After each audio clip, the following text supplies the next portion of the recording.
alizarin crimson, cadmium red medium, burnt sienna, raw umber, Mars black, ultramarine blue, cerulean blue hue, and sap green. These are also the basic starting palette colors that I mentioned in my oil painting basics video, so I highly suggest you watch that. I'm using Gamsol to thin the paint, and I'm also going to use Galkyd with a little bit of Gamsol added and mixed into it as our medium. I'm going to leave links in the description for the products I'm working with. I start by diluting raw umber with a bunch of Gamsol to create the underpainting. It feels a lot like watercolor when you do it this way, and because it's such a thin diluted layer, it will dry quickly and absorb into the gesso panel. So when we paint over this later with color, it won't mess up the colors. Creating an underpainting is like making the skeleton of the painting. It establishes the basic shapes and values, and it gives you somewhere to start with when you're about to place color, so you're not just lost. I'm working with a reference photo that I took to achieve maximum accuracy and realism. I strongly suggest you use references for your own art as well. Once that's done, I start mixing the skin tones for the eye and adding my Galkyd mixture to those colors. I'm going to be adding the medium mixture into my colors as I'm painting to improve the flow of the paint and also speed up the drying time.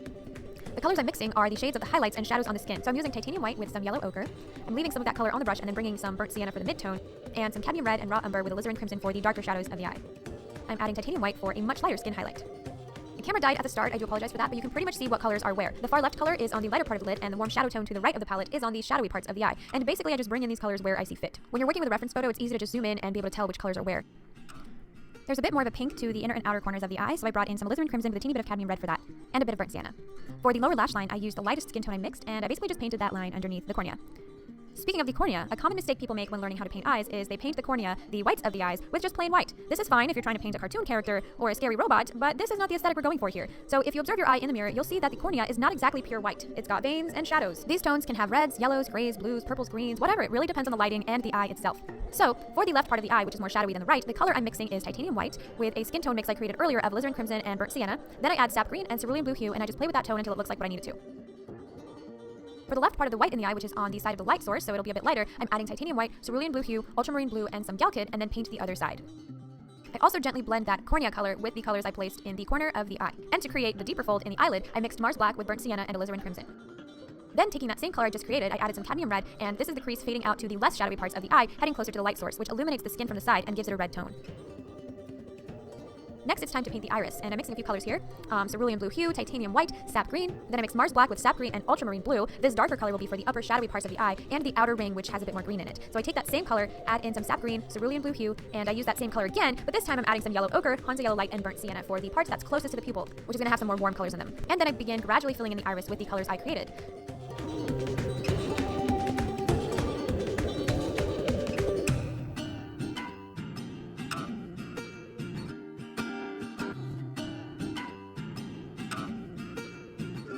I used Mars black on the pupil, which makes the eye seem much more alive, and the colors around the pupil have a more yellow, burnt sienna, and greenish color.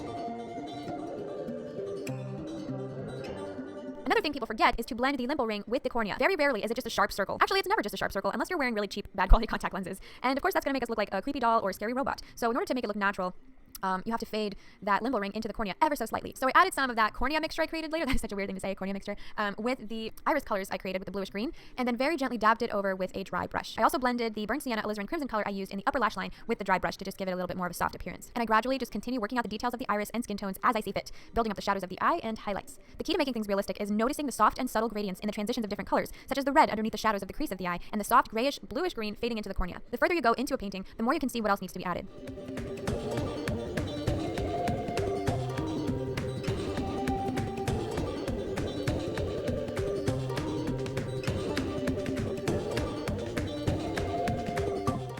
Next, I added the light reflection on the iris, which is just a circle since my light source was a lamp. I also added very subtle eyelash reflections in that light. So my camera clearly hates me, and I'm going to sketch a little eye scribble for you in my sketchbook. This is literally taking me like no time at all. I just want to show you guys how I drew those eyelashes since I couldn't film it. So you can have like a little bit of a direction to go from. Anyway, since the eye's like a rounded shape, you basically just draw the ones facing the inner eye facing in that direction and the ones in the outer eye facing in that direction. And the ones that are right above the iris tend to point more upwards. So it looks something like this. And they gradually like wrap around the eye. And it just gives the illusion. They're also not perfect, you know, it's good to have them like overlapping each other sometimes. You never want to have just like perfect lines. They always have like a very slight curve to them. So yeah, that's pretty much how I painted those eyelashes. Sorry again that my camera died. It hates me, but hopefully that gives you a little bit of an example. I caught the final glimpse of eyelash painting, as you can see. For the eyelashes, I used Mars black mixed in with some ultramarine blue, sap green, and alizarin crimson. This gave it a more subtle, softer appearance as opposed to using black just straight out of the tube, which would have given it a plastered look. I also made the lashes a bit lighter on the ends. Underneath lashes, I have a subtle line painted with burnt sienna, alizarin crimson, and cadmium red, which gives it the illusion of thickness to the lid. Well, that is it for this tutorial. I hope it was a little helpful to you guys. Let me know what else you would like to see a tutorial for. Thank you so much for watching. I'll see you all in my next video. Bye!